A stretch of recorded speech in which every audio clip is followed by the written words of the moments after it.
Apartment number 405। मेरा नाम आर्यन है और अगर आप ये कहानी सुन रहे हैं तो शायद आपको भी रात में अकेले अपने कमरे की दीवारों से आवाजें आती होंगी। मैं दिल्ली में रहता था, एक छोटे लेकिन साफ सुथरे अपार्टमेंट में। नाम था ग्रीन ओक रेसिडेंसी। शहर की भीड़, हॉर्न की आवाजें और हर तरफ भागती जिंदगी, इन सब के बीच वो बिल्डिंग थोड़ी पुरानी थी लेकिन किराया कम था, तो मैंने वहीं शिफ्ट कर लिया। पहले कुछ हफ्तों तक सब नॉर्मल था। ऑफिस से लौटता, टीवी चालू करता और बिस्तर पर गिर जाता। लेकिन तीसरे हफ्ते की एक रात सब कुछ बदल गया। उस रात करीब 2:15 बजे मेरी नींद खुली। कमरे में अंधेरा था लेकिन हल्की सी फुसफुसाहट सुनाई दे रही थी, जैसे कोई बहुत धीरे धीरे बोल रहा हो। पहले लगा बाहर से आ रही होगी, लेकिन आवाज दीवार के अंदर से आ रही थी।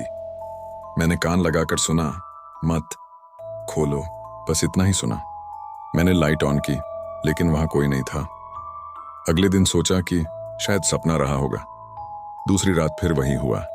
इस बार वो आवाज थोड़ी साफ थी, वो नीचे है। मेरे हाथ कांपने लगे। मैंने पानी पिया और मोबाइल उठाकर रिकॉर्डिंग चालू कर दी।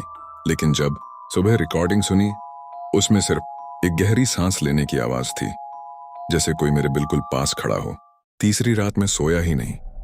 लाइट चालू रखी, लैपटॉप पर म्यूजिक चलाया। रात के करीब 3 बजे अचानक लाइट चली गई। पूरा कमरा अंधेरे में डूब गया। मैंने टॉर्च ऑन की और देखा, दीवार पर किसी ने उंगलियों से खुरच कर कुछ लिखा था। 405 मेरा घर है। मेरा दिल जोर जोर से धड़कने लगा। मैं अपार्टमेंट नंबर 405 में ही रहता था। सुबह मैं बिल्डिंग के केयर टेकर के पास गया।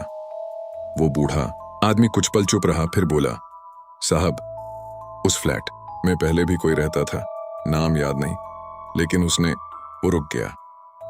उसने वहीं फांसी लगा ली थी। मैंने पूछा क्यों? वो बोला, कहते हैं उसे दीवारों से आवाजें आती थीं। अब मैं डर के मारे रात को वहां रुकता ही नहीं था।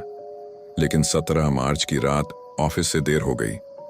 आखिरी मेट्रो निकल चुकी थी, तो मजबूरन वापस उसी फ्लैट में आ गया। मैंने दरवाजा खोला, सब कुछ सामान्य था।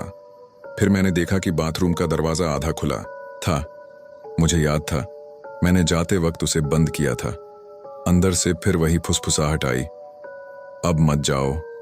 मेरा पूरा शरीर ठंडा पड़ गया। मैं पीछे हटने लगा, तभी लाइट फिर से झपकी और बुझ गई। टॉर्च की रोशनी में मैंने शीशे पर देखा एक चेहरा बिल्कुल मेरे पीछे खड़ा, सफेद आंखें और गर्दन से झूलती रस्सी। मैं चीखा और बाहर भागा।